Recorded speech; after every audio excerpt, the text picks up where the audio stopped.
오늘 강의 때 뭘 할까 고민하다가 저희 여기 아마 수상하는 기업인 분들도 계시지만 학생분들도 여기 와 계시거든요. 그때도 제 기억에 마치고 이런저런 얘기를 좀 많이 했었는데 오늘 그 ESG 전반에 대한 얘기를 하기에는 시간이 좀 많이 부족한 것 같고요. 한 20분 정도 시간에 제가 할 수 있는 거는 앞으로 다가오는 ESG 이슈 중에 가장 중요한 게 뭘까? 특히나 우리가 지금 살고 있는 이 환경과 관련된 이슈에서 뭐가 중요할까 이 부분을 좀 얘기를 하고 싶었습니다. 그래서 제가 얘기하는 부분에 많은 부분들이 사실 최근에 저희 이재 원장님하고 발간한 책이 있어요. 책에 담겨져 있고 아마 제 강의의 가장 핵심적인 메시지인데 아마 제가 알기로 이거는 아마 보도자료 나가면 요약해서 나갈 것 같은데 제가 오늘 하고 싶은 내용을 그냥 짧게 한 장으로 좀 정리한 내용입니다. 여기서 한번 돌아보면 대부분의 기업이 환경에 대한 것들은 주로 이제 오염 방지 측면에서 많이 생각하시는 것 같아요. 저도 대학에서 강의한 지 대학 교수로 있은 지 이제 한 20년 정도 된 것 같은데 최근 들어서 해외의 기업들 컨설팅 혹은 해외 기업들과 얘기를 하다 보면 더 이상은 이제 그 환경 이슈를 규제 대상으로 보지는 않거든요. 그러니까 토양이 오염이 됐다 혹은 환경이 오염됐다 그러면 그 토양을 어떻게 더 가치가 높은 자산으로 할 수 있을까? 이 토양의 자산화와 관련된 것들이 가장 중요한 이슈인 것 같아요. 그래서 좀 보다 적극적인 방안이 필요하다고 생각이 돼서 제가 토양의 자산화라는 표현을 썼는데 어디 있는 표현은 아니고 제가 만들어 봤습니다. 이거 강의하면서. 제 책에 이재 원장님이 쓴 책에 제가 붉은색으로 표시를 했는데 기업의 지속 가능성의 본질 그리고 확장, 본질에 대한 이해 그리고 저희 심사위원장님이 너무 중요한 얘기를 사실 해주셨는데 평가를 받으셨으면 이제 상을 받으시지만 어떤 방법론에 따라서 상을 받았는지 파악하는 것도 상당히 중요하다고 생각해요. 근데 제가 이거를 오늘 강의할 수 없기 때문에 넘어가고 우리 회사의 가장 중요한 건 아마 일관성 확보일 것 같습니다. 넘어가 보면 E와 S와 G와 관련된 여러 가지 이슈들이 많을 것 같아요. 그걸 제가 다 담아서 말씀드리고 싶지만 말씀드린 대로 시간이 많지 않습니다. 그래서 이 중에서 오늘 제가 얘기 드리고 싶은 부분은 이 부분일 것 같은데 왜냐하면 오늘 제가 참석하시는 분들 이렇게 면면을 봤을 때 대부분은 C레벨에 계신 분들이 많으신 것 같아서 아마 SG 관련된 얘기를 많이 들으셨을 것 같아요. 근데 이 관련된 얘기를 드려보고 싶고 이게 어떻게 이 S하고 G하고 연결되는지 한두 개 정도 예를 드리려고 그러고요. 마지막으로 그 미래에 대한 얘기를 드리려고 합니다. 저희 책에서도 한 20개 정도 기업 기관의 베스트 프랙티스를 담았는데 그 BP도 저희가 대부분은 해당 기업의 CEO분들을 직접 만나고 논의하고 설명드리는 과정을 거쳐서 담았습니다. 책을 세일즈하는 건 아니고요. 이 내용이 이제 정리가 되어 있어서 말씀드렸고 제가 오늘 강의하는 목차는 다음과 같은데요. ESG와 관련된 동향을 좀 말씀드리고 가장 중요한 개념들 그리고 경영에 대한 전망 저도 이제 학교에서 환경 관련된 과목도 강의를 하지만 경영대학원에서 MBA 강의를 해요. 근데 제가 가르치는 과목이 기업과 환경, 비즈니스와 환경 그러니까 환경의 오염이 기업에 어떤 영향을 주는가라기보다는 변화되는 환경에서 우리 기업이 살아남으려면 어떻게 하는 게 좋을까에 대한 얘기를 좀 더 많이 다루고 있습니다. 퀴즈인데 탄소 중립과 넷제로의 차이점을 제가 이제 여쭤보려고 해요. 혹시 아시는 분 많이 계시겠죠? 이거 중요합니다. 탄소 중립은 말 그대로 영어는 카본 뉴트럴리티니까 카본과 관련된 거거든요. 그래서 여기 보시면 배출과 흡수량을 이산화탄소 중심으로 배출을 상쇄하는 개념이라 그러면 넷제로는 이산화탄소를 포함한 모든 온실가스를 통칭하고 있습니다. 그래서 탄소 중립보다는 넷제로가 달성하기 훨씬 더 어렵다고 볼 수도 있고요. 훨씬 더 앰비셔스하다고 볼 수도 있는데 궁극적으로 기업은 넷제로로 가야 되는 거죠. 그래서 잘 보시면 많은 우리나라 리더 기업들이 탄소 중립에서 넷제로로 넘어가는 선언을 하는 걸 보실 수가 있고 글로벌 기업들도 마찬가지입니다. 네. 제가 지금 탄소 관련된 얘기는 이번 강의에서 최소화시킨 이유는 아마 탄소 관련된 얘기는 많이 들으셨을 것 같기도 하고요. 가장 최근의 보도자료인데 김민석 국무총리가 2026년 자연자본 포럼 때 이제 축사로 하신 말씀이에요. 그래서 이 자연자본이 앞으로 너무나도 중요해지기 때문에 이 자연자본을 ESG 공시에 어떻게 담을까 하는 게 상당히 중요한 내용이죠, 사실.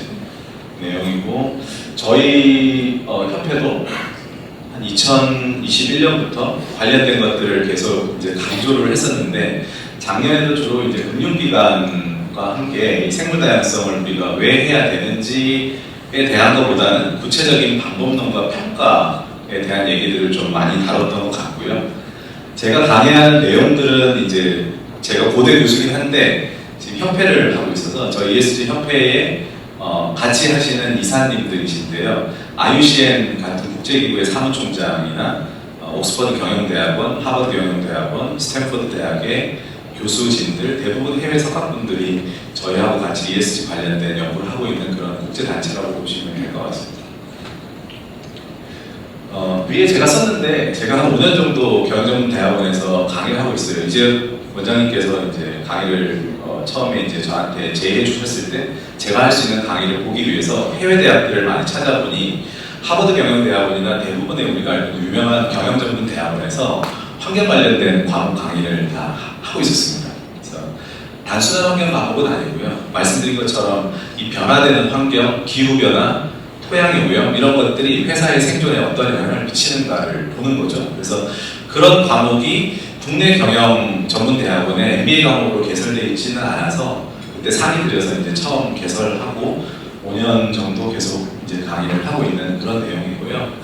마찬가지로 여기 제가 포스코 사진을 가지고 강의 때 항상 얘기하는데 이 ESG 자체를 아까 이제 원장님도 얘기하셨지만 리스크와 기회 중에 뭘로 볼 수 있는가에 대한 부분이에요. 사실 단기적인 것보다는 중장기적으로 보신다면은 투자 유치나 평판 강화 측면에서 경영 전략이 아주 중요한 어떤 오퍼튜니티이지 않을까 이렇게 생각하고 여기 참석하시는 분들의 대부분은 이런 결정권이 있으신 분들로 판단이 되기 때문에 좀 더 장기적인 안목에서 들여다보셨으면 좋겠고요. 강의 자료는 제가 끝나고 이렇게 전부 좀 배포를 해주셨으면 좋겠거든요. 거기 제 대본이나 트랜스크립이 안에 들어있어서 편하게 보셨으면 좋겠습니다. 2023년 정도부터 우리나라 언론사나 잡지에서 이 생물다양성, 자연자본이 중요하다는 걸 매우 강조하기 시작을 했었고 저희도 아마 2022년 정도였던 것 같아요.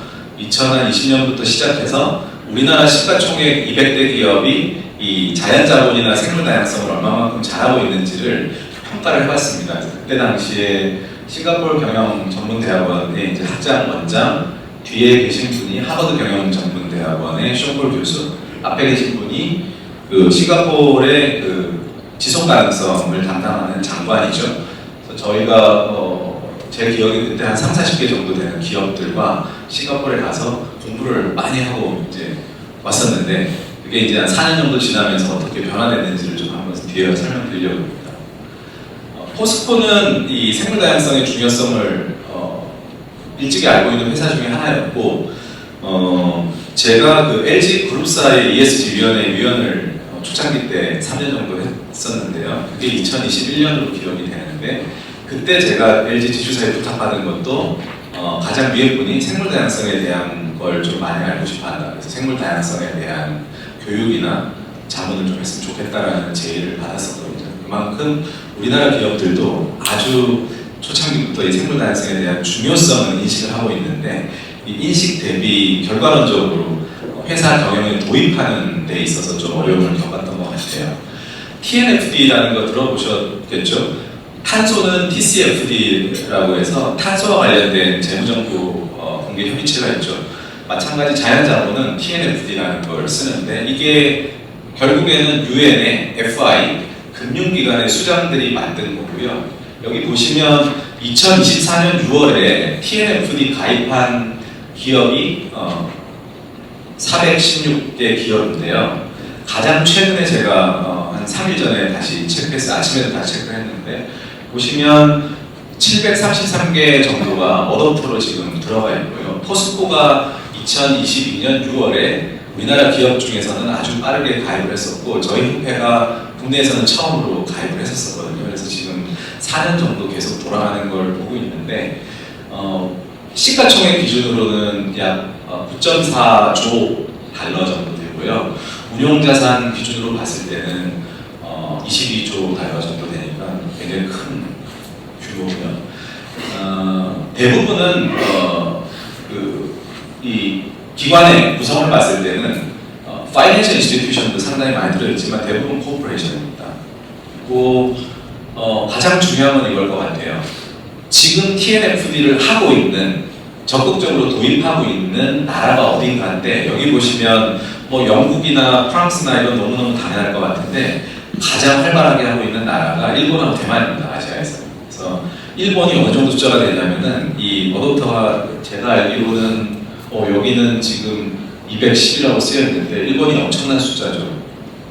우리나라가 지금 한 10분의 1 정도밖에 안 되기 때문에 사실 이 생물 다양성에 대해서 정부가 상당히 많이 드라이브도 걸고 요즘에 공시 관련돼서 많은 이슈가 있지만 회사 입장에서는 한 번 정도 다시 정확하게 돌아다 볼 필요가 있어요. 왜냐하면 결국엔 가장 돈이 많은 투자자들이 가장 중요하게 생각하는 게 이 자연을 자산으로 보는 거거든요. 그래서 GDP의 개념에 자연 자본이 들어가야 된다고 경제학자들이 얘기를 하기 시작한 지도 꽤 오래됐습니다. EU의 규제를 보시더라도 이게 작년 9월인데요. EU에서 EU 전체의 그 토양을 좀 더 청정하게 관리하고자 EU에서 큰 법안이 통과가 됐죠. 그 법안의 세부 내용을 보면 우리가 가지고 있는 부지에 토양이 오염됐는가를 벗어나서 우리가 가지고 있는 부지의 자산의 가치를 높이는 방법에 대해서 얘기하고 있습니다. 예를 들자면 우리가 가지고 있는 부지에 토양의 탄소를 저장함으로써 우리 부지 자체의 토양의 자산 가치를 높여주는 거죠. 가장 잘하고 있는 기업이 구글하고 마이크로소프트 같은 기업이고, 제가 뒤에 예를 좀 봤습니다. 우리나라 정부도 마찬가지로 지금 뒤이어서 이제 따라가고 있는데, 우선은 과부라물, 반도체에서 많이 문제가 되는 오염물질이죠. 플라스틱도 마찬가지인데, 이런 것들이 아마 2028년, 2029년, 2030년 정도 되면 점점 법제화가 완성이 되기 때문에, 그러면 지금으로부터 한 4, 5년 정도 뒤가 되면 대부분의 기업들은 이거에 대해서 신경을 써야 되는데, 그때 가면 상당히 많은 비용이 들 거라고 예상이 됩니다.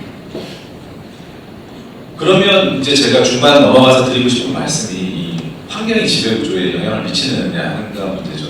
저도 회사의 사회이사를 하고 있는데요. 제 회사 예를 들더라도 회사가 상장하고 상장 이후에 여러 가지 활동을 할 때도 저희 회사 특성 자체가 이 환경 이슈가 너무 플라스틱이 굉장히 중요한 이슈가 되는 회사거든요.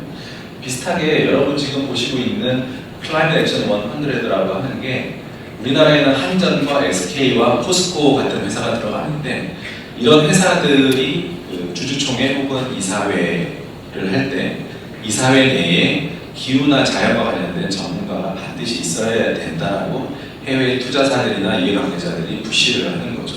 그래서 정말 당신 회사에서 그런 전문가가 있느냐는 거죠. 물론 경영 전문가들이 반드시 있어야 되겠지만 법의 특성상 관련된 전문가가 반드시 필요하고, 보시는 것 같이 탄소 배출을 굉장히 많이 하는 기업은 각별히 기후에 대한 전문가가 필요하다는 얘기를 하고 있는 건데, 이게 이제 기후에서 넘어가서 자연 자본으로 지금 전환이 됐다고 보시면 좋을 것 같고요. 삼성전자가 가장 최근에 이제 들어온 기업 중에 하나죠. 그래서 삼성전자가 글로벌에서 생물 다양성에 대한 평가가 어떤지를 제가 자료를 한번 가져왔거든요. 우리나라에서는 저희가 평가했을 때 가장 잘하는 기업이었는데, 결론적으로는 유럽의 전문가들이 평가했을 때는 평가가 가장 좋지 않은 회사 중에 하나였거든요. 그래서 그 부분도 제가 데이터를 가져왔고, 의결권 관련해서 여기 보시면 얼라이언스 어드바이저 같은 경우도 2020년 대비 2023년 넘어가면서 가장 중요한 게 환경 리스크와 관련해서 이사회 책임을 묻는 부분이에요. 그래서 저 같은 경우도 회사에서 사회이사 관련된 연락이 많이 오기 시작했던 게 그때였던 것 같아요. 2022년, 2023년 환경이 지배구조에 미치는 영향은 상당히 많죠. 여기 지금 제 책에는 사실 베스트 프랙티스로 들어있지는 않는데 몇 개 회사들이 좀 언급되어 있습니다. 지금 명품 같은 경우도 성보재 연수의 토양 지하수 오염, 이게 어떻게 보면 명품만의 얘기는 아니죠. 근데 명품이 토양 오염이 돼 있단 말이죠. 그러니까 환경부와 어떤 굉장히 복잡한 상황들이 있어요. 제가 이걸 지금 얘기할 수는 없지만 지금 이런 케이스도 보면 이 영풍의 지속가능 경영 보고서에도 잘 담겨져 있지만 영풍이 상당히 많은 투자를 해서 환경 관련된 시설에 대한 노력을 상당히 많이 했잖아요. 그래서 오늘 자리도 많으시고. 근데 이제 중요한 거는 이런 환경오염 방지를 넘어서 글로벌 기업들은 이 여기다가 좀 더 자산 가치를 부과할 수 있는 방법들을 강구하기 시작했다는 거죠. 그 중에 하나가 토양의 리질리언스를 높여주는 그런 기술들을 도입하는 겁니다. 여기 지금 보시는 거는 딜로이트 그리고 BCG, IFC, 유러피안 뱅크 그리고 캠브리지 대학이 주도해서 기후 거버넌스라는 걸 만들었는데 뭐냐면 너네 회사들이 이 기후가 너무너무 중요하니 사회이사를 선임할 때 반드시 기후에 대한 전문가가 있었으면 좋겠다. 그리고 교육했으면 좋겠다. 이게 저희 협회가 지금 한국 본부 대표를 맡고 있거든요. 근데 최근에 이 단체가 참여하는 사회이사가 10만 명이 넘었어요. 그래서 너무 커져서 캠브리지 대학에서 밖으로 나간 다음에 이름을 바꿨습니다. 바뀐 이름이 제가 얘기 안 해도 아시겠지만 자연자본으로 바뀌었어요. 그래서 연구에서 볼 때도 기후는 너무너무 당연하고 자연자본과 토양에 대한 얘기를 담고 있습니다. 그래서 이제 그런 부분이고요. 뭐 MSCI나 지금 평가받은 회사들도 계시지만 평가사도 생물 다양성에 대한 평가를 지금 하고 있죠. 뭐 S&P, 뭐 MSCI 많은 데이터들을 제공하고 있습니다. 그래서 결론적으로는 자연자본과 관련된 것들이 원자재, 공급망, 지금 사실 이 전쟁이 일어나고 있지만 이런 상황을 잘 보시면 결국에는 소싱 머티리얼에 대한 부분들이 상당히 중요해지고 있어요. 그래서 모든 건 사실 자연에서 오잖아요. 여러분 배터리에 들어가는 니켈 혹은 리튬 혹은 핸드폰, 반도체, 실리카 어디서 오죠? 전부 다 토양에서 오고 전부 다 우리 자연에서 오는 거거든요. 이 지금 표가 제가 만든 건 아니고 옥스퍼드 캠브리지 대학의 주요 연구자들이 분석한 건데 상당히 많은 데이터예요. 폴츠 500대 기업에 분석을 했는데 여기 보시면 삼성전자가 여기 보면 CSR 나와 있고 뒤에 보면은 이게 전부 스케일드 바이 임팩트인데 무슨 얘기냐? CSR 자체는 굉장히 중요한 건데 지금 회사 입장에서 ESG 측면에서 우리가 하고 있는 어떤 프랙티스는 스케일업이 돼야 되는 거예요. 그러니까 우리 영풍이 토양을 깨끗하게 하기 위해서 약 한 1헥타에 대한 정화 사업을 했다 그러면 거기 들어가는 비용이나 여러 가지가 다 계산이 되겠죠. 그런 다음에 우리가 여기다가 탄소 네거티브 기술 이용해서 CO2까지 저장합니다. 이게 보고가 되고 나면 나중에 영풍 같은 경우는 이거를 더 큰 면적으로 확대할 수 있는 거고 그 이해관계자나 투자자들이 파악할 수 있겠죠. 스케일업이 되는 기술들을 도입해야 되는 게 핵심이고 그 핵심의 가장 중요한 거는 기후변화와 생물다양성이 서로 연계되어 있다는 거죠. 제가 가장 최근에 삼성전자 반도체 부분에서 강의를 했었어요. 자문도 했는데 그때 제가 가장 강조했었고 삼전에서 저한테 가장 중요하게 물어봤던 게 이 좌표거든요. 삼전이 앞으로 어떻게 해야 될까 하는 부분에 이 부분이 상당히 중요한 부분이었습니다. 기술적으로는 마이크로소프트 하나만 예를 들게요. 마이크로소프트가 보유하고 있는 자산이 상당히 많고 마이크로소프트 홈페이지 들어가 보면 마이크로소프트가 배출한 이산화탄소를 다시 감축하기 위한 노력을 하고 있는데 어떤 노력을 하고 있는지 여기 보시면 바이오차라는 기술을 써요. 이건 뭐냐면 토양에다가 다시 탄소를 집어넣는 기술이죠. 이 기술을 잘 적용하면 마이크로소프트가 분석했을 때는 대략 100년에서 1000년 정도 탄소를 저장할 수 있는데 우리 회사가 볼 때는 현재 이 기술이 가장 실현 가능성이 높은 기술이죠. 저희가 지금 계약은 하지 않았는데 국내에 굉장히 큰 회사랑도 지금 계약 체결 직전에 있는 것도 그 회사가 가지고 있는 사업장이 있는데 그 사업장이 오일을 생산하면서 토양을 많이 오염시키는 거죠. 그럼 더 많은 이산화탄소가 나가거든요. 이걸 기술적으로 조금 바꿔주게 되면 생산하면서도 지속 가능하게 탄소를 저장할 수 있죠. 그럼 저장한 탄소만큼 배출권 거래제에서 판매할 수 있는데 그걸 돈으로 따지면 1년에 4조 정도 수익이 날 수도 있는 모델이 되거든요. 그러니까 이 토양을 어떻게 관리하느냐에 따라서 특정 회사 같은 경우는 매년 4조, 5조씩 돈을 벌 수 있는 모델이 나올 수 있는 상당히 중요한 거고 지지난달에 한국에서 MIT 컨퍼런스가 개최됐어요. 그래서 저희 장관님도 발표하고 그랬는데 그때 제가 부탁받고 발표했던 마찬가지 기조 강연도 이 기술에 대한 거였습니다. 마이크로소프트가 현재 하고 있는 기술이고요. 마지막 장표예요. 그래서 이 네이처 포지티브라는 게 왜 중요하냐? 결국에는 기후변화를 막기 위해서는 넷제로로 가야 되는 것처럼 생물 다양성과 관련 이슈를 해결하기 위해서는 자연을 원래대로 돌려놔야 되는 거죠. 그게 네이처 파지티브. 최재천 교수님이 항상 강조하시는 거와 같은 맥락일 것 같고요. 이거는 단순한 감축은 아니에요. 그래서 앞으로 여러분의 기업의 지속가능 경영 보고서를 담을 때 가장 글로벌에서 혹은 우리나라 메인 기업들이 많이 사용할 것 같은 단어가 탄소 네거티브와 폴루션 프리 네이처 파지티브일 것 같아요.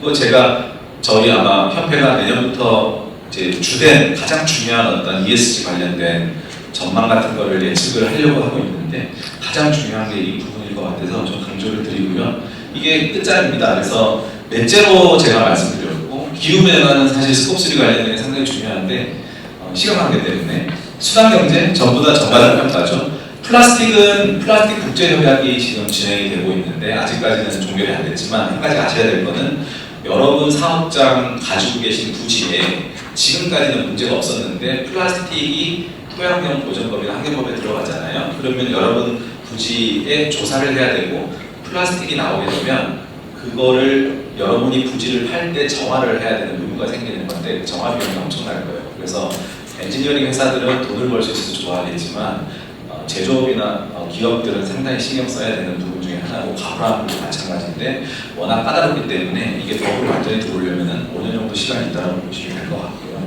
생물 다양성 마찬가지 제가 말씀드린 것처럼 이 기업의 경영 성과를 판단하는 가장 중요한 지표라고 보시면 될 것 같아요. 저희가 주로 이렇게 그 현장에서 생물 다양성을 평가하는 방법인데 사진상 익숙하지 않으실 것 같아서 올려놓고 저희 학생분들도 계시니까 딱 가서 조사하는 겁니다. 그래서 올려놓고 마지막으로 저희 협회가 지금 보시는 것처럼 주요 대학들하고 한 400개 정도 대학하고 이런 큰 이니셔티브를 하고 있어요. 큰 틀은 토양과 우리 자연의 자산화입니다. 그래서 대한민국의 SDG 경쟁력이 왜 낮은지 아세요? 우리나라의 국가순위 SDG 순위가 우리나라가 한 3년 전만 하더라도 20위권 후반이거든요. 왜 가장 안 좋은지 찾아보면 라이프 온 랜드와 라이프 빌로우 워터예요. 토양과 물이 깨끗하지 못해서 우리나라의 환경 점수가 가장 낮기 때문에 우리나라의 SDG 점수가 낮은 거죠. 점수 잘 받으려면 환경을 깨끗하게 다시 돌려놔야 되는 게 SDG를 향상할 수 있는 방법이기도 합니다. 그래서 제 강의는 여기까지 마치도록 하겠습니다. 경청해 주셔서 대단히 감사합니다. 제가 전공한 부분이 코칭 심리학이라는 전공을 했는데 그 코칭 심리학이라는 전공과 긍정 심리학이라는 전공이 좀 맥을 같이 하고 있어서요. 저는 경희대학교 미디어 커뮤니케이션 대학원에서 긍정 심리학 강의를 하고 있는 강지연입니다. 반갑습니다. 우리 경영자분들도 많이 계시고 구성원분들도 함께 자리를 하셨는데 요즘 가장 우리나라에서 이슈가 되는 주제라고 하면 정신건강을 빼놓을 수 없을 것 같습니다. 정신건강과 관련해서 여러분들도 많은 관심을 가지고 계실 텐데 이거는 우리가 부정적인 부분으로 볼 게 아니고 긍정적인 부분으로 좀 해석을 해야 합니다. 요즘 사람들이 가장 바라는 점은 정신건강에 관련해서 나라에서 지원을 좀 해줬으면 좋겠다. 회사에서 나의 마음에 관심을 갖고 지원을 해주면 내가 조금 더 열심히 더 일을 잘할 수 있을 것 같다 라는 생각을 많이 하고 있거든요. 그 데이터라고 보시면 될 것 같아요.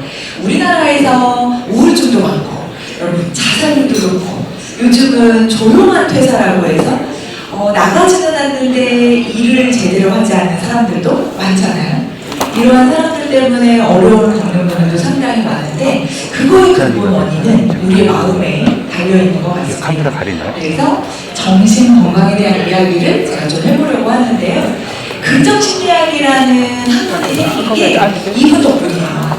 여러분 이분 얼굴 보시면 어떠세요? 인상이? 긍정심리학 맞는 분 같으신가요? 제가 인상을 여쭤보면 별로 좋지 않게 돌아오더라고요. 그런데 이분이 1998년에 미국 심리학회장을 맡으면서 긍정심리학이라는 학문 명칭을 만들어냈어요. 근데 그 이유가 뭐냐면 그 전까지는 심리학이라는 학문이 100년 전통을 가진 학문인데도 불구하고 다 아픈 사람을 치료하는 목적으로 쓰였던 거예요. 그런데 많은 사람들이 아프기보다는 일반적인 생활을 영위하는 사람들이 훨씬 더 많잖아요.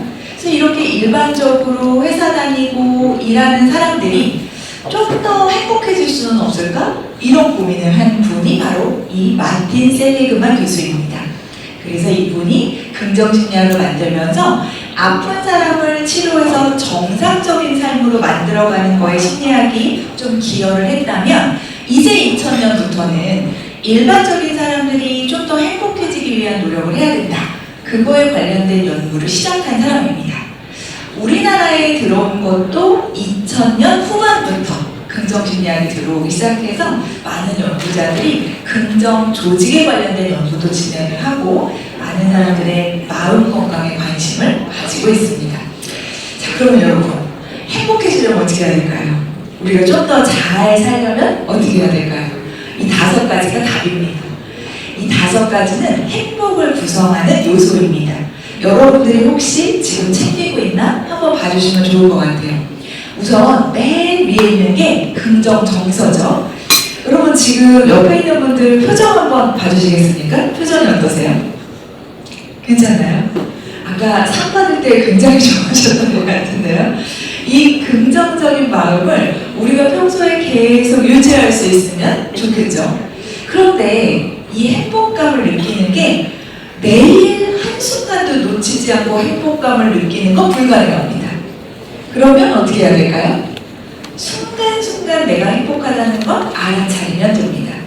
저는 커피 마실 때가 가장 행복해서 조금 전에도 커피 한 모금을 하고 왔는데요.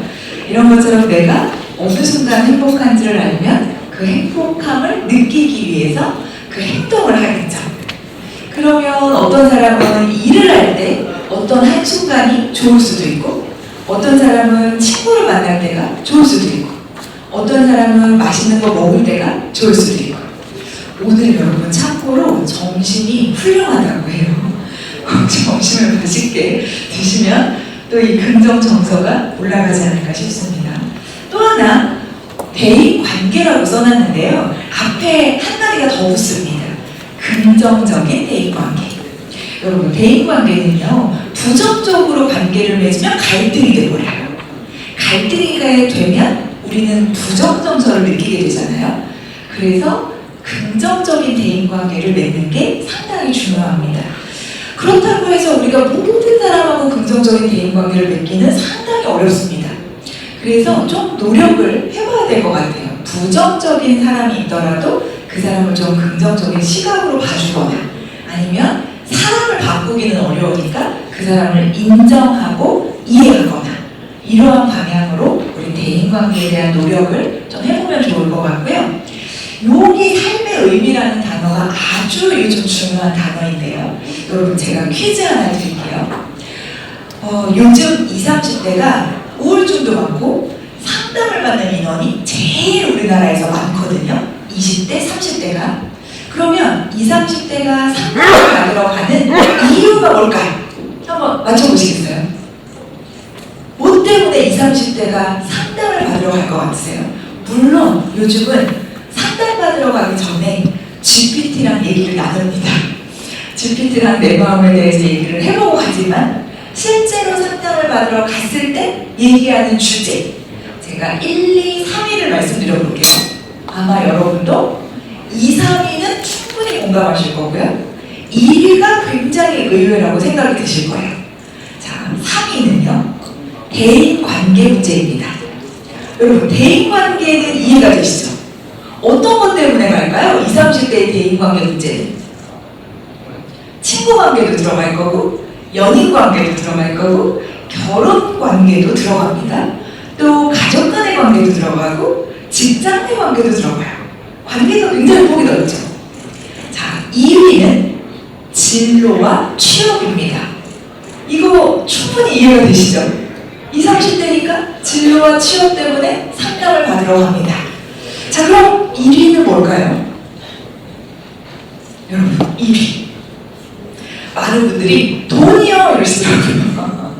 돈 때문에 받으실 수도 있어요. 그런데 돈은 다른 데 가서 상담받지 않으실까요?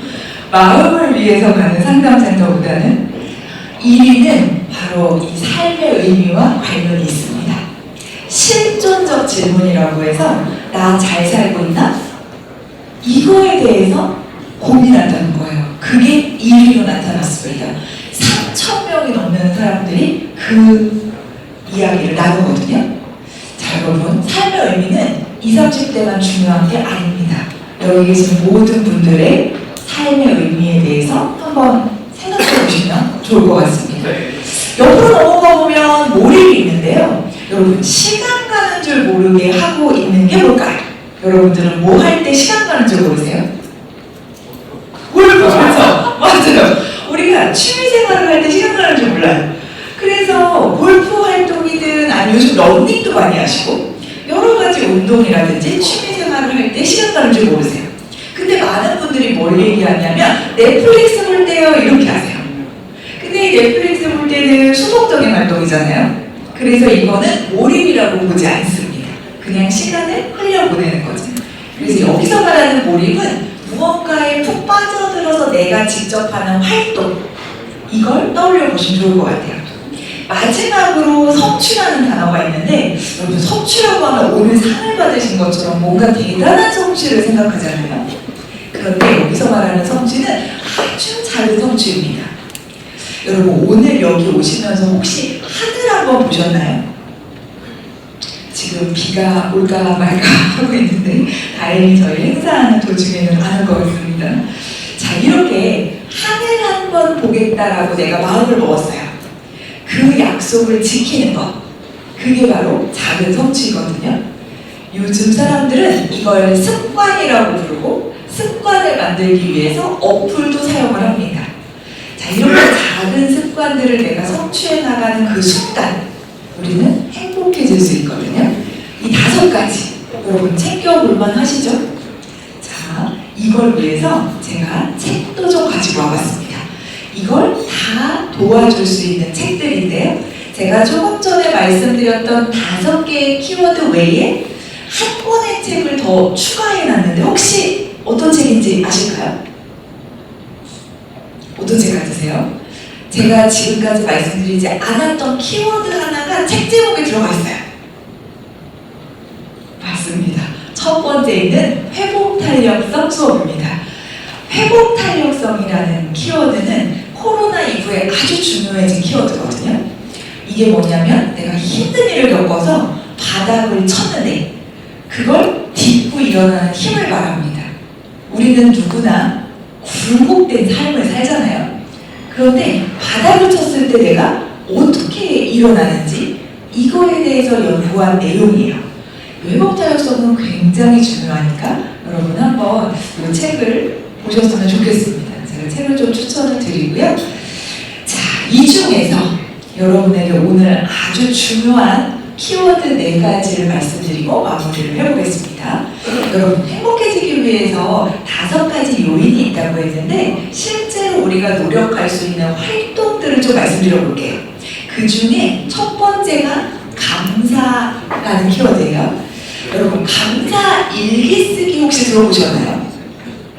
감사 일기 쓰기가 요즘 유행이에요. 그래서 어플에서도 감사 일기 쓰기 어플을 찾을 수 있고요. 서점에 가서도 감사 일기장을 찾으실 수 있어요. 주문해서 여러분들이 쓰실 수도 있으니까 한번 검색해 보셔도 좋을 것 같아요. 감사라는 항목은 정말 우리에게는 도움이 되는 그러한 활동입니다. 근데 이게 누군가 상대방에게 감사의 표현을 하는 게 아니고요. 여러분들의 그냥 일상 속에서 뭔가 하나 내가 감사하다라고 의미할 수 있는 것들을 찾아보시는 거예요. 예를 들어서 오늘 옆에 있는 분들과 함께 자리할 수 있어서 너무 좋다면 이것도 감사의 일기장에 쓸 수 있습니다. 오늘 좋은 분들 만나서 감사하다. 이렇게 하루에 3개에서 5가지 정도를 써보는 거예요. 그러면 우리의 행복도를 좀 높일 수 있습니다. 굉장히 사소한 건데 이게 도움이 아주 많이 되는 거라서 많은 긍정심리학자들이 이 감사하기 활동을 적극적으로 추천하고 있습니다. 한번 참고해 보시면 좋겠습니다. 요게 제가 감사일기 쓰는 양식으로 보여드리는 건데요. 5가지 찾는 거 한번 해보시죠. 근데 이걸 처음 여러분들이 쓰시잖아요. 그러면 막상 뭘 감사해야 되지? 이걸 잘 모르세요. 그래서 제일 처음 쓰는 게 뭐냐면 살아있어서 감사하다. 이런 거 쓰시거든요. 근데 맨날 살아있어서 감사할 수 없잖아요. 그러니까 사소한 걸 찾게 됩니다. 그래서 이제 여러분이 먹는 거, 만나는 사람, 하는 일에 대해서 하나하나 감사의 표현을 아마 하실 수 있을 겁니다. 자, 마지막으로 목표에 대한 이야기를 할게요. 목표하면 여러분 되게 전투적인 게 생각나잖아요. 우리나라 사람들은 새해 목표도 많이 세웁니다. 여러분 혹시 올해 목표 세우셨나요? 세우셨어요. 올해 목표 중에 가장 많이 사람들이 세우는 게 뭘까요? 한 해의 목표로 제일 많이 꼽는 건 건강이에요. 요즘은 건강이 10대, 20대를 제외하고는 모든 연령대가 건강과 관련된 목표를 세웁니다. 자, 이런 목표를 세운다는 것 자체가 어떤 의미가 있냐면 목표가 있는 사람이 더 행복하다는 연구가 있어요. 그냥 사는 것보다, 그냥 흘러가는 대로 살고 되는 대로 사는 사람보다 내가 원하는 목표를 가지고 지향점을 향해서 가는 사람이 더 행복하다는 얘기죠. 매우 의미가 있습니다.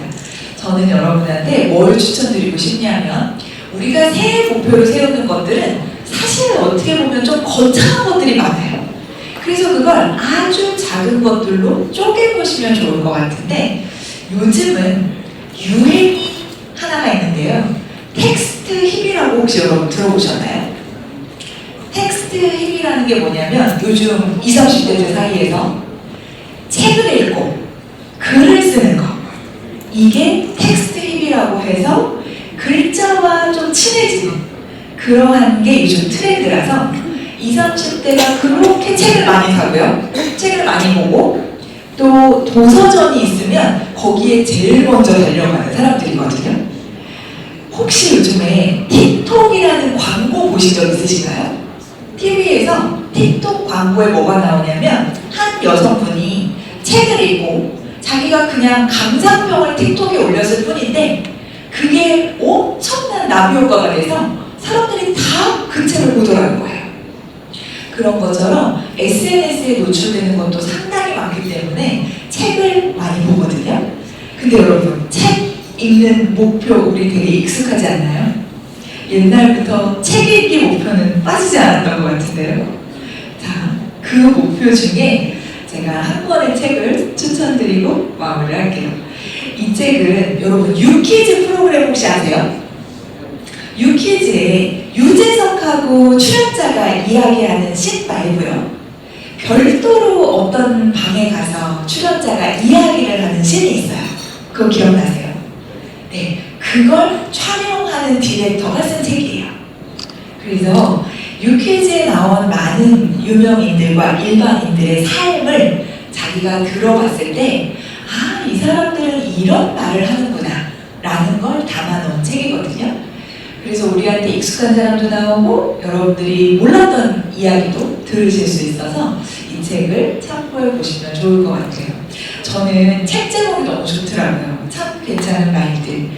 여러분 요즘은요 다정이라는 키워드가 유행이에요. 그래서 다정함을 찾는 그러한 책들이 상당히 많은데 옆에 있는 우리 가장 친한 사람들한테 우리는 더 다정하게 말할 수가 없거든요. 근데 그 이유를 잘 들여다보면 결국은 내 마음이 편하지 않아서, 말은 내 마음이 편안해야 예쁘게 나오니까요. 그래서 예쁘게 말하는 사람을 보면 마음 관리를 잘하는 사람입니다. 여러분 옆에 있는 분들하고 예쁘게 말해야 일도 잘 되고요, 관계도 잘 맺습니다.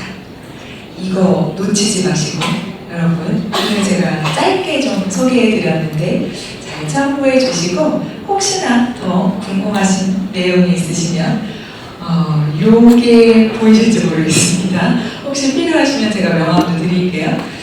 오늘 너무 좋은 시간에 초대해 주셔서 감사하고요. 제가 1분이 남아서 혹시 궁금한 거 있으시면 저 질문 질문 받을 수 있을 것 같은데요.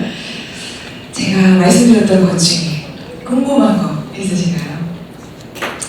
용기 있게 질문하실 수 있는 분이 요즘 많지 않은데 네, 그러면 이메일이나 카톡을 기다려보겠습니다. 이 정도에서 인사드릴게요. 감사합니다. 강의 요청을 받고 지정학적 위기가 ESG에 미친 영향에 대해서 25분 안에 정리해달라는 요청을 받아서 굉장히 이제 고민을 많이 했고요. 좀 제목도 거창하게 해봤습니다. 호르무즈 위기에서 탄소 중립까지. 여기 계신 참석자분들 모두 그 ESG 관계자분들로 알고 있는데 ESG 관계자로서 이 호르무즈 위기가 우리 그 탄소 중립에 미친 영향에 관해서 생각해볼 거리를 공유하기 위해서 이 자리에 섰습니다. 우선 여기 계신 분들 모두 아시는 그 한국의 에너지 구조와 취약성에 대해서 설명을 드릴 거고요. 그 다음에 지정학적 위기가 그 우리의 목표인 탄소 중립에 미친 영향에 대해서 설명을 드리겠습니다. 또 이 기후 위기 시대에 지정학적 위기를 어떻게 대응해야 할 것인지에 대해서 간략히 제 생각을 공유드리겠습니다. 그리고 마지막으로 결론 및 시사점을 말씀드리는 것으로 강의를 마치도록 하겠습니다. 네, 이건 뭐 제가 그 숫자로 말씀드리기도 부끄러울 정도로 너무 당연한 말씀인데요. 이제 2023년 말 기준으로 한국은 에너지의 95%를 이제 수입하고 이거를 금전으로 환산을 하면은 240조 원이 됩니다. 그리고 그 중에서 72%가 석유이고요. 연 171조 원 상당이고 석유 수입량의 72%가 중공산입니다. 그래서 단순히 이제 곱하기를 해봐도 한국의 에너지 전체의 한 48%, 9% 정도가 그 중동산 석유의 영향을 받는 에너지라는 것을 누구나 쉽게 알 수 있습니다. 그런데 우리 경제가 그 중공업이랑 수출 산업 중심의 경제이기 때문에 에너지 다소비 경제이고요. 또 매해마다 기준이나 이제 발표한 단체마다 약간의 차이는 있지만 보통 대한민국이 세계에서 에너지 7위에서 10위를 왔다 갔다 하는 다소비 국가입니다. 그리고 수입 에너지 중에서 옆에 말씀드렸던 95%의 수입 에너지 중에서 60%가 산업에 활용이 되고 수송 22%, 그다음에 일반 공공용 9%, 나머지 9%가 이제 가정용입니다. 그러면 저희가 이제 에너지는 수입을 많이 하고 에너지를 많이 쓰는 국가인데요. 그 에너지 수요가 더 늘어날 것 같습니다. 왜냐하면 AI 시대에서는 국가 경쟁력이 곧 반도체 생산, 저희 이제 제조업 경쟁력, 그리고 전력 공급 역량이 그 AI 시대에서는 경쟁력을 저하하기 때문입니다.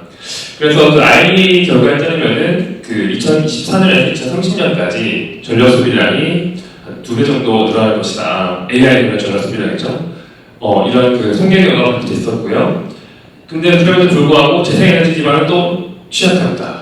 그래서 저번 달 기준으로 한국의 발전량에서 9%만이 이제 재생에너지 발전이고요. 또 저희가 맨날 하는 얘기, 국토는 좁고 산은 많고 그럼에도 불구하고 이제 전력 대통 연계가 지연이 되고 한전에서 속전망을 충분히 못 깔아주는 거죠. 그리고 이격거리 규제, 각종 지자체에서 민가를 기준으로 400m, 500m 지자체마다 약간 차이는 있지만 이런 이격거리 규제가 있어서 재생에너지 설비가 충분히 못 들어오고 있습니다. 그로 인해서 재생에너지 보급은 지연되고 있는 이런 상태이고요. 그러면 이 지정적 위기가 저희의 탄소 중립 목표, 탄소 중립 기준법에서 법제화한 목표에 어떤 영향을 미칠까에 대해서 설명을 드리겠습니다. 사실은 이 석유 에너지 중독 위기가 뭐 오늘 내일만의 일은 아닙니다. 저희 보시면 73년에 1차 오일쇼크, 79년에 2차 오일쇼크, 90년에 걸프전, 19년에 사우디 유전 피스, 20년에 러시아 우크라이나 전쟁이 있었고 23년에는 예멘의 후티 반군의 홍해 사태가 있었습니다. 그래서 에너지 안보 위기는 항상 언제나 우리 곁에 있었던 이제 위기라고 할 수가 있는데요. 특히 이 호르무즈 위기가 영향을 미치는 것은 모두가 아시다시피 그 호르무즈 해협의 항행 자체가 제한이 된다는 면입니다. 이 항행 자체가 제한이 되면은 시장에서는 더 민감하게 반응을 해가지고 이 에너지를 이제 사전에 비축해두고자 비용 폭탄 현상이 이제 발생을 하게 됩니다. 그래서 지금 국제 유가는 이제 $100달러를 넘고 또 이제 초대형 원유 운반사 원임은 1일 43만 6천 달러로 역대 최고치를 경신했습니다. 저희가 이제 이 복잡한 위기를 최대한 단순하게 정리를 해봤는데요. 원유가 한국까지 이제 원유 생산도 차질이 있고 원유 운반도 차질이 있으면은 당연히 이제 에너지 가격이 오르겠죠. 원유 가격도 오르고 또 한국에 LNG를 공급하는 최대 국가인 카타르의 LNG 가격도 오릅니다. 그리고 이 에너지를 운반하는 운반 선박이 위협을 받으니까 운임도 오릅니다. 또 선박이 이런 물리적인 위협을 받으니까 보험료도 오릅니다. 이게 이제 221%에서 1056%까지 보험사마다 차이 있는데 하나손해보험 기준으로는 보험료가 10배 상승을 했고요. 그리고 지정학적 긴장 구조가 되면은 당연히 환율이 상승합니다. 따라서 에너지 가격도 오르고 운임도 오르고 보험료도 오르고 환율도 오릅니다. 그러면은 이런 상황에서 저희 이제 정유나 석유화학, 발전 등 국가 기관 산업 예컨대 정유사에서 납수타를 분해해가지고 이런 석유화학 기반의 원료를 저희 이제 제조업 기반 제조업자들이 공급을 하고 또 발전사에서 에너지를 만들어야 공장을 가동할 수가 있을 텐데 이 모든 원가가 이제 오릅니다. 특히 한국 같은 경우에는 LNG 발전이 저희 이제 전기 공급의 30% 정도를 차지하고 있고 모두 아시다시피 이제 S&D 발전 체제에서는 LNG 발전 단가가 올라가면은 전기요금이 올라가기 때문에 제조업의 기반 전체의 비용 부담이 커집니다. 그리고 이 원료 자체가 이제 원료 자체가 공급이 안 되니까 납수탄 기반으로 저희가 생산하고 있는 수많은 석유화학 제품들이 이제 공급망이 붕괴가 되는 것이고요. 그러면은 원가가 오르고 소비자 물가가 오르고 가격 구매력이 저하되고 또 에너지경제연구원의 추산에 따르면은 연간 200억 달러 경제 성장률이 0.8에서 1.2%까지 하락이 가능하다라는 이제 예상을 하고 있습니다. 이런 배경 속에서는 이제 당연히 생각이 드는 게 재생에너지 이대로 좋은가? 산업계에서는 이제 충분히 그런 의견을 가질 수 있다고 생각을 하고요. 그래서 재생에너지 전환 기조에 대해서 조금 완화하는 저희 이제 기후 정책을 좀 완화하는 그런 목소리도 커지고 있습니다. 다만 이제 유럽연합이나 중국의 사례를 보면은 유럽연합이 이제 예전에 2022년을 기억하시면은 사실은 독일을 비롯해서 수많은 유럽 국가들이 러시아산 저렴한 에너지를 통해서 기저전환을 확보하고 또 기존의 이제 석탄화력 발전은 재생에너지로 발전 대체를 해서 그린 뉴딜을 달성하겠다 이런 입장이었었는데 22년에 이제 러시아 우크라이나 전쟁이 일어나고 LNG 가격이 천정부지로 오르면서 유럽도 준비를 하기 시작했습니다. 그게 바로 리파워 EU 정책이었는데요. 우선 이제 LNG 터미널을 증설하고 이게 이제 러시아에서 관으로 받는 것과 미국에서 LNG 운반선으로 LNG를 가져와서 이 기화시키는 터미널을 설치하는 것은 이제 공급망이 다르기 때문에 이렇게 공급망을 조달을 하고 또 공동 조달을 하고 수요 관리하는 건 이제 에너지 절약을 통해서 이 에너지 공급 체계를 개선하려고 많은 노력을 기울였습니다. 그리고 신재생 에너지 발전도 오히려 되려고요. 그래서 오히려 이번 공동을 위해서 아시아 국가들에 비해서는 타격이 적다라는 이제 평가들이 제기되고 있습니다. 마찬가지로 중국 같은 경우에도 2005년 이후에 지속적으로 재생에너지에 대한 투자를 늘려왔고요. 이게 발전량 기준으로는 한 30% 정도지만 25년 기준으로 설비 기준으로는 재생에너지 설비가 60%에 육박한 이런 상황입니다. 그래서 중국 같은 경우에도 저희 이제 한국이나 일본이나 기타 아시아 국가들에 비해서는 이번 호르무즈 위기에서 타격이 적었다라는 이제 분석이 제기되고 있습니다. 그래서 이게 지금 2월부터 이제 전쟁이 일어난 지 얼마 안 됐는데 제가 조사를 해보니까 되게 재밌는 게 각자 하고 싶은 얘기를 하는 것 같습니다, 사실은. 그래서 지금 기후 솔루션 같은 시민단체 입장에서는 봐라. 이게 지금 석탄화력 이렇게 석유, 화석연료 이렇게 기준을 하니까 에너지 공급망이 무너지지 않느냐 하면서 재생에너지를 확대하자고 합니다. 그리고 이 우리 석유도 안 나고 석탄도 안 나고 우라늄도 러시아에서 수입해오지만 햇빛과 바람은 언제나 있고 우리나라도 가지고 있기 때문에 이 재생에너지야말로 에너지 자립 안보에 기여한다는 주장이 있고요. 다만 이제 재생에너지에 이제 항상 지속되는 가능성 문제 그리고 ESS라는 게 결국 이제 수많은 배터리 팩을 한 군데 모아놓은 것인데요. 이 비용, 그리고 화재 위험, 그리고 이 재생에너지가 간헐적이기 때문에 결국에 LNG 발전에 상당 부분 의존할 수밖에 없는 이 점에 대해서는 명확한 해답을 제공하지 않는 것 같습니다. 또 이때를 틈타서 원자력을 확대해야 된다라는 주장도 있습니다. 잘 아시다시피 이제 원자력은 무탄소 전원이고요. 또 사실 단가 수사입니다. 다만 이제 항상 지적되는 원전 사업 위험성 그리고 방사선 폐기물 처리 문제. 지금 한국의 방사선 폐기물이 대부분 임시처리장에서 보관이 되고 있고 임시처리장이 거의 이제 꽉 차고 있는 상태라서 더 철저하게 밀려야 되는데 이 점에 대해서는 아직까지 명확한 해법은 없는 것 같습니다. 또 재밌는 부분은 석유는 호르무즈 해협을 거쳐오는데 석탄은 호르무즈 해협을 거치지 않습니다.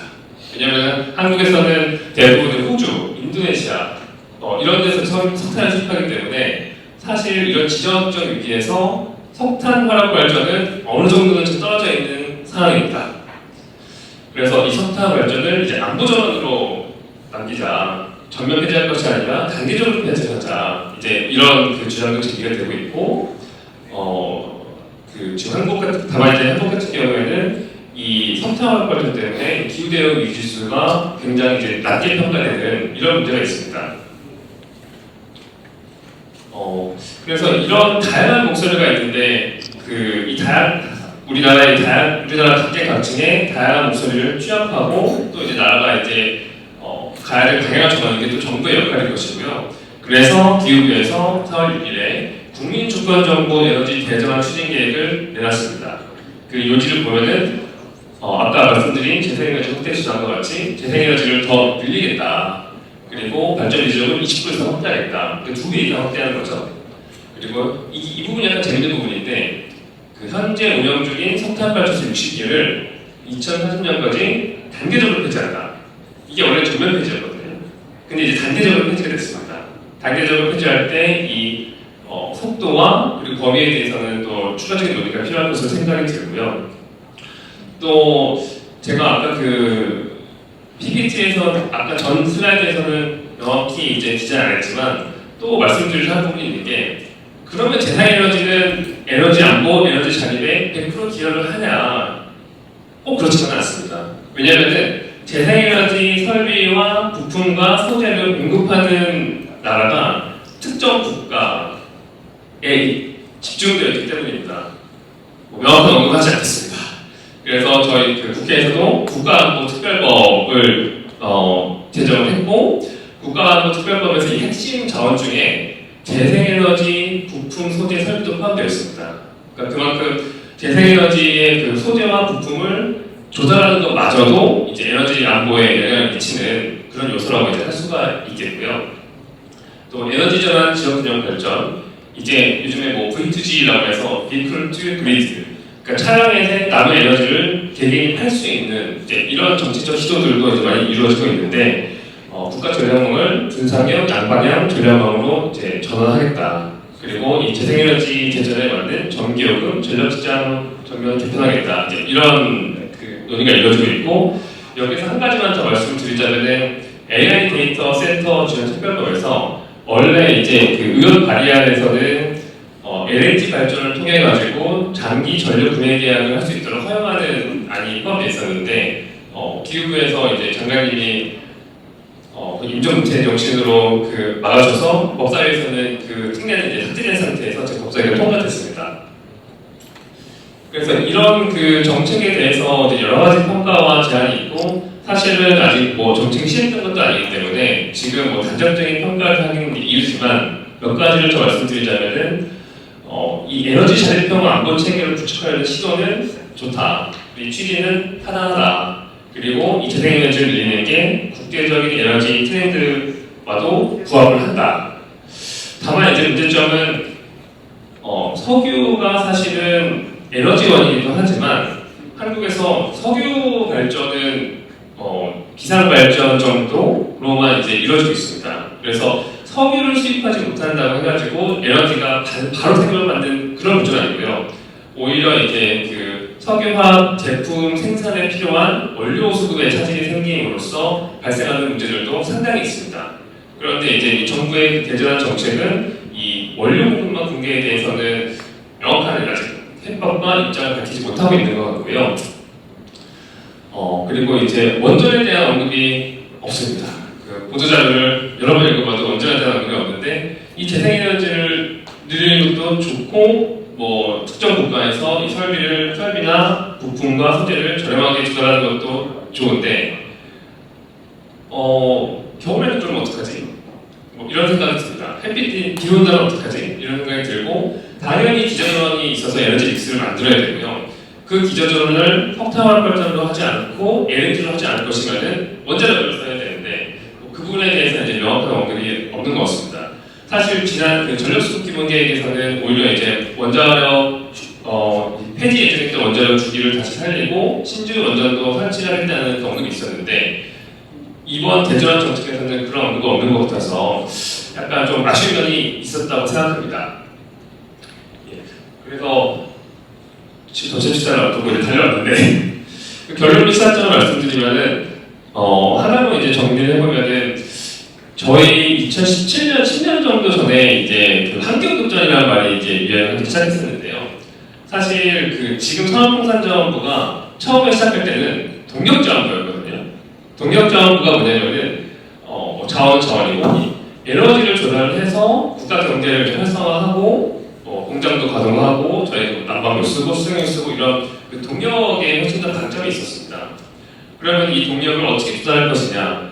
당시에는 그 환경에 대한 인식이나 이런 부분들이 현재와 좀 달랐기 때문에 최대한 저렴하게 많은 에너지를 안정적으로 공급하는 경제급전이 사실 에너지 전력수급 기본 계획의 대원칙이었습니다. 그러다가 이제 2015년, 16년, 17년 여기 계신 분들이 모두 이제 노력해주시는 그 ESG 개념이 2003년부터 쭈루루루 발전하면서 2010년 후반에 이제 글로벌 이슈가 되었고 그 즈음에 환경급전이라는 그 개념이 등장해서 이런 이제 에너지를 저렴하게 조달하는 것뿐만 아니라 친환경적으로 이제 우리와 우리 후손들이 앞으로도 지속 가능한 길을 걸어갈 수 있도록 하는 환경급전의 개념이 이제 제기됐었고요. 그래서 그 당시 10년 전을 이제 되돌아보면은 경제급전 대 환경급전의 대척점, 대립 그 상황에서 어떻게 이제 이해관계를 조정하고 조율할 것인가가 많은 환경법을 하시는 학자분들과 실무가들의 많은 고민이었던 것 같습니다. 그런데 이제 이번 호르무즈 위기 사태로 모두가 알고 있었지만 이제 안보급전 지금 예전에는 저희가 이제 석탄이나 뭐 기타 화석연료를 돈을 주고 사오면 되지만 그걸 못 살 수도 있다는 점에 대해서 이제 다시 한번 그 경종을 올리기도 할 수 있겠고요. 또 반대로 재생에너지 같은 경우에도 저희가 이제 기술을 개발하고 또 이제 저렴한 공급처를 찾아가지고 그 원료가 영원이고 무제한인 햇빛 바람을 통해서 우리 이제 지금 같은 상황을 영위하고 또 후손들이 지속 가능하게 할 수 있겠다고 생각을 했지만 그렇지 않을 수도 있습니다. 그래서 이 점에 대해서 그 에너지 공급뿐만 아니라 한국 전체의 녹색 산업에 대한 생태계에 대한 고민도 이루어져야 할 것이고요. 특히 이제 뭐 블레이드라든가 해상 구조물 같은 경우에는 저희 한국에서도 만드는 업체들이 있지만 전 세계 어디서나 만들 수 있는 것은 전혀 아니고 특히 이 재생에너지 단가를 감당할 수 있을 만큼 설비를 저렴하게 만들 수 있다는 정말 몇 개 안 됩니다. 그래서 이제 그 ESG 관계자분들께서도 경제급전과 환경급전의 대립뿐만 아니라 안보급전이라는 개념이 도입돼서 이 세 가지 바퀴를 어떻게 잘 조율하고 유연하게 그 가동시킬 수 있을지 이 점에 대한 고민이 필요하다고 생각합니다. 이상으로 강의를 마치겠습니다.